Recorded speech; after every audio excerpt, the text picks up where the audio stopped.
Okay, जो मैं अभी टॉपिक डिस्कस करने जा रही हूँ ये तो आई थिंक विमेन को डिप्रेशन में ही डाल देता है। जो पेशेंट प्रेगनेंसी प्लान कर रही हैं उनके हिसाब से उनका वेट ठीक है, उनका डाइटरी हैबिट ठीक है, उनके पीरियड्स नॉर्मल आते हैं, शादी को 2 से 3 साल भी हो गए हैं, कभी कुछ एक्स्ट्रा मेडिसिन नहीं खाई, फिर भी प्रेगनेंसी नहीं हो पा रही है, यानी वो फिर भी कितना भी ट्राई कर रही हैं प्रेग्नेंट नहीं हो पा रही हैं। सबसे पहली चीज़, रिलैक्स हो जाइए लाइफ में। You have to relax your mind. मैंने उससे रिलैक्स योर माइंड, आपको स्ट्रेस लेने की बिल्कुल ज़रूरत नहीं है, आप बिल्कुल रिलैक्स हो जाइए। प्रेगनेंसी दोनों फैक्टर की वजह से होती है, mail factor and female factor. कभी अकेली फीमेल की जांच भी प्रॉपर सही नहीं है और सिर्फ अकेले मेल की भी जांच प्रॉपर सही नहीं है। मेल का सीमेन टेस्ट होता है जिसमें डॉक्टर उनके कुछ फैक्टर्स होते हैं जिसे चेक करते हैं। सेम में फीमेल की टेस्टिंग होती है।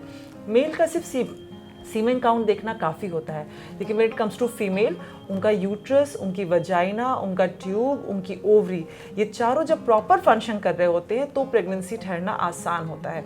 You having normal periods doesn't mean कि आपके हार्मोन्स भी बिल्कुल नॉर्मल हैं।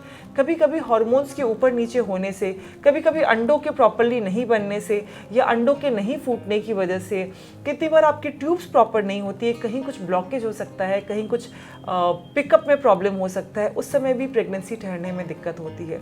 जो हमारा यूट्रस होता है, अगर उसमें बच्चा रिसेप्टिव यानी कि उसको एक्सेप्ट करने की क्षमता कम होती है तो भी रिकरेंट मिसकैरेज भी होने लग जाते हैं, या तो फिर उनमें प्रेगनेंसी नहीं ठहरती है।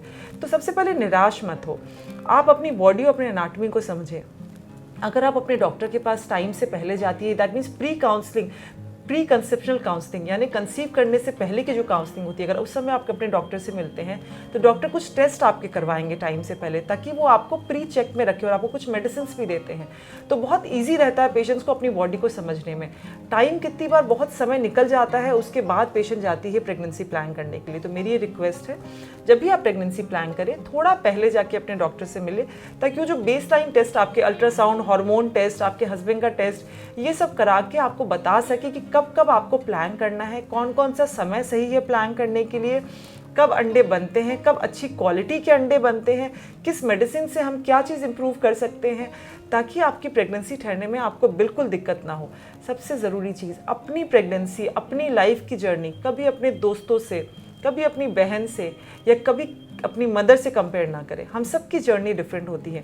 अगर आप ओबीज हैं, अगर आप थोड़ा सा वेट ज़्यादा है आपका, तो कृपया वेट लॉस पे ध्यान दें। अगर आप बहुत ज़्यादा पतली हैं तो वेट गेन पे ध्यान दें। आपका BMI should always be normal. You have to have very active life. बहुत लेजी लाइफ भी बहुत अच्छी नहीं होती है प्रेगनेंसी अगर आप प्लान कर रही हैं तो। Try to stay active, try to stay positive. अपना गायनेक चेकअप मिस मत करो। जो डॉक्टर आपको मेडिसिन दे रहा है, चाहे वो फॉलिक एसिड है, चाहे वो अंडे बनने की दवाइयाँ हैं, कृपया 10 लोगों से राय करके न लें, अपनी दवाई टाइम पे लें और अपनी चीज़ों का ध्यान रखें जो भी आपको कहा जा रहा है। And you will have a healthy pregnancy and you will have a healthy baby.